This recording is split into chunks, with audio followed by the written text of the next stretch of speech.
আসসালামু আলাইকুম। আমার হাতে যে ফোনটি দেখতেছেন এটি সমস্যা হচ্ছে, এটা অটো ইয়ারফোন মোড, মানে হেডফোন কানেকশন করা ছাড়াই অটোমেটিক এটার কানেকশনটা শো করে। তো আসলে এই যে সমস্যাটা হয়, এটা যখন মোবাইল আমাদের পানিতে পড়ে তখনই আমাদের এই সমস্যাটা দেখা যায়। আর আমার হাতে যে ফোনটি, এটা শুধু বাটন ফোন বললে ভুল হবে। এটার মধ্যে আপনার অ্যান্ড্রয়েড সিস্টেম রান করে। মোট কথা আপনি এর মধ্যে ওয়াইফাই, ইউটিউব, হোয়াটসঅ্যাপ সব কিছু চালাতে পারবেন। এখন আমি মোবাইলটা খুলে নিলাম। খুলে নেওয়ার পরে দেখি কি সমস্যা। তো আপনারা দেখতে পারতেছেন যে এটার মধ্যে আপনার ঢালাই করা ব্যাটারি ইউজ করা হয়েছে। ঢালাই বলতে ফিক্সড ব্যাটারি, যেসব ব্যাটারি আপনারা বেশিরভাগ অ্যান্ড্রয়েড ফোনে ইউজ করে।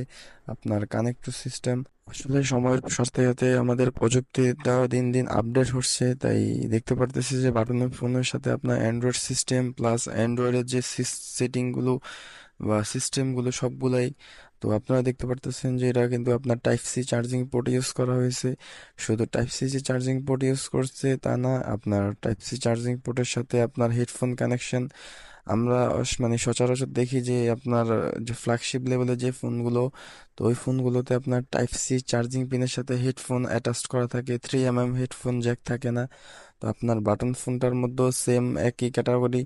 তো আমি আসলে যেহেতু হেডফোন কাজে সমস্যা, তো ফিনটা ভালো করে ওয়াশ করলাম।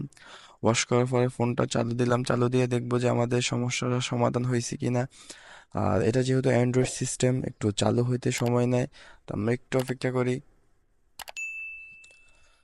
আমরা ফোনটা চালু হয়েছে, আপনারা দেখতে পারতেছেন যে আমাদের এখনো সমস্যার সমাধান হয় নাই। আমাদের চার্জিং পোর্ট আবারও চেক করলাম। চেক করার পর আমরা দেখতেছি যে চার্জিং পোর্টে এখনো কিছু ময়লা আছে। তো আমরা চার্জিং পোর্টটা আর একটু ভালো করে ওয়াশ করে দেব। আর একটু ভালো করে ওয়াশ করে দেওয়ার পর দেখি যে আমাদের কাজটা ঠিকঠাক মতো হয় কিনা। আসলে অটো হেডফোন মোড সমস্যা দেওয়ার কারণ হয়েছে, যখন আমাদের মানে চার্জিং পোর্টে বা 3 mm হেডফোন জ্যাকে পানি লাগবে বা ময়লা ঢুকবে, ময়লা ঢোকার কারণে ভিতরে জং ধরে, তখন আসলে এই সমস্যাটা দেখা দেয়।